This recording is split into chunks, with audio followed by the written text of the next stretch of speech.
Hey, what is up, everybody? This is Stevie Breach coming to you here today.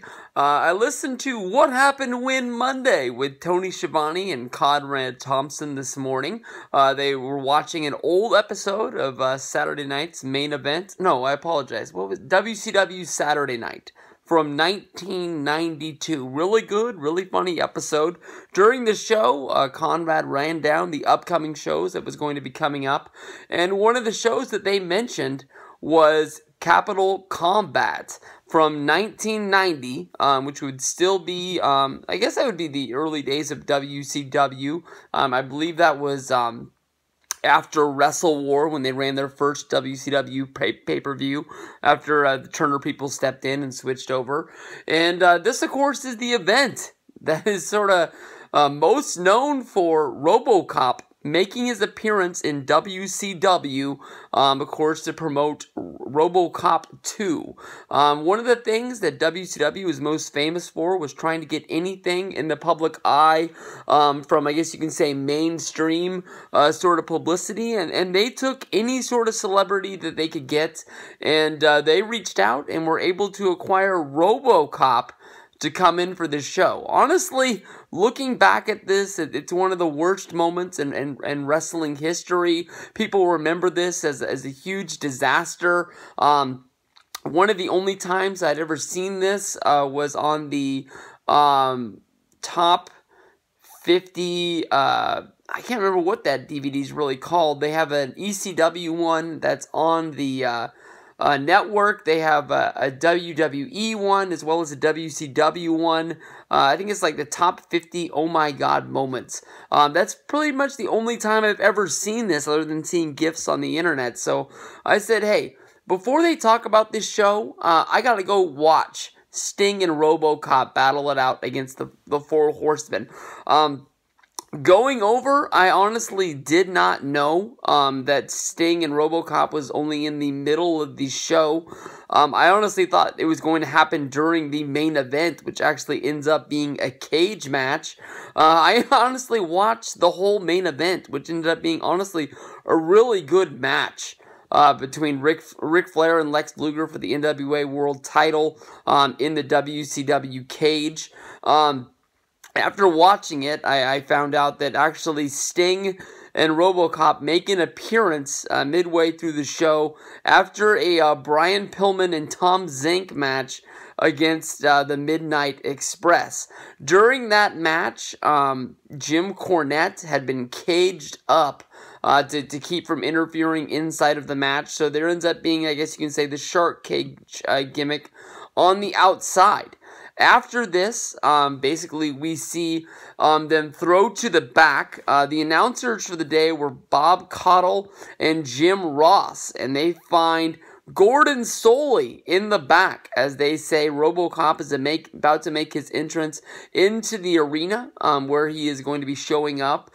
We see the smoke fill up the backstage as Robocop walks through the back door. As he comes in, we see a running burst of security surrounding Robocop like he is Goldberg, I guess you can say. And some of the security pushes over the cameraman where the cameraman takes a bump, and we only see Robocop walk by, basically seeing his feet hit the floor, and a brief moment where you see his face as the camera dies out after hitting the floor and taking the bump. So WCW sort of honestly making fun of their own production back in the day with the dying camera of the shot that maybe people bought the show to see. We head to the ring where it is announced that Robocop and Sting make their appearance. I guess you can say that I didn't even know what this moment really was, because the moment on the pay-per-view was Sting and Robocop actually coming down to the ring, and this was sort of billed as like one of the main event things of the show. The headline that was on the posters was basically the return of Robocop. Make sure you see Robocop 2 coming to a theater near you this summer. And this is some pretty early publicity, because this is here is happening in March, I believe, and we didn't have the Robocop 2 movie coming out until summertime, so that they're able to get that out there. From here, basically, Sting makes his way to the ring, and as Sting gets down there, we actually hear from the announcers that the Four Horsemen has jumped Sting, hit him with a taser, and thrown him inside of the Jim Cornette little cell, the shark cage, I guess you can say, at ringside. I don't know where they were supposed to go from this, if they were just basically attacking Sting to try and keep him out of the Lex Luger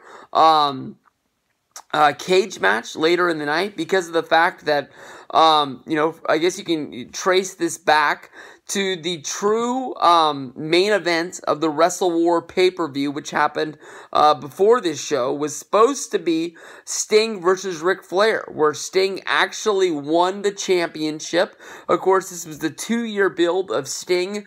We're at the first Clash of the Champions back in 1988. Sting and Ric Flair went to a 45-minute draw.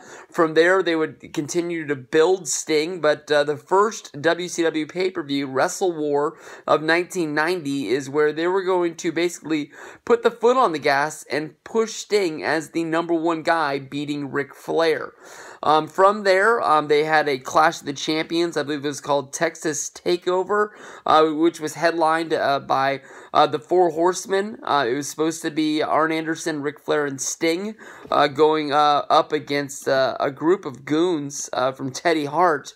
I can't remember what their name was, but at the last minute, because Sting at Starrcade had become the #1 contender by winning the Iron Man tournament, the Four Horsemen kicked Sting out of the group, basically telling Sting that, the job of the Horsemen is to protect Ric Flair, protect him as the champion, and somebody in the Four Horsemen being the #1 contender doesn't really make much sense, especially when Sting won the Starrcade event by beating Ric Flair in the main event.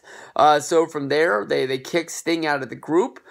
During the Four Horsemen match, the main event of Clash of the Champions, Sting ran down to make the save, but by making the save, he actually, in real life, blew out his knee. And WCW had to change the plans to come up with a new #1 contender, being Lex Luger, and they kept Sting in the plans as things went along.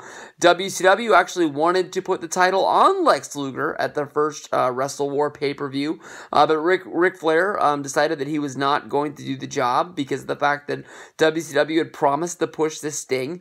They knew that Sting was going to return, and Flair felt that when Sting came back, he was going to be hotter than ever, which then led to them doing the Four Horsemen and Sting thing with Robocop at this Wrestle War pay-per-view.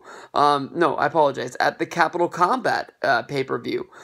Basically, the Four Horsemen threw him into the cell. Robocop, walked the 15 feet to the cell, and the Horsemen scattered. I don't know if they just thought that Robocop was going to turn around and walk away. But instead, Robocop walks up to the cell, and as they're trying to do a spot where Robocop's going to rip off the door, we actually see Robocop open the door because nobody locked it.